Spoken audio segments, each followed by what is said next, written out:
જ્યાં દેવ હોય એ દેવાલય, જ્યાં પ્રેમ હોય એ પ્રેમાલય અને જ્યાં કરુણા હોય એ કરુણાલય. અમદાવાદની અંદર છે શ્યામ એન્કોલોજી ફાઉન્ડેશન સંચાલિત કરુણાલય કેન્સર પેલિએટિવ કેર સેન્ટર.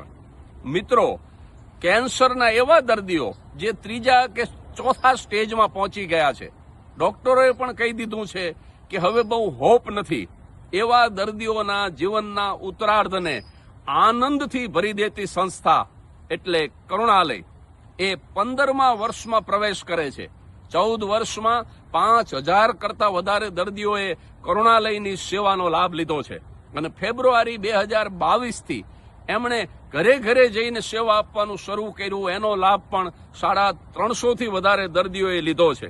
દર્દીના એક સગાને સાથે રહેવાની અને જમવાની નિઃશુલ્ક સેવા આપવામાં આવે છે અને આવા દર્દીઓને તહેવાર ઉજવવા, એના જન્મદિવસ ઉજવવા અને એના મનોરંજનની પણ કરુણાલયની અંદર ઉત્તમ વ્યવસ્થા કરવામાં આવે છે.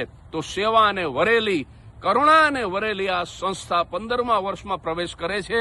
ત્યારે કરુણાલયની કરુણાને જગદીશ ત્રિવેદીના લાખ લાખ વંદન.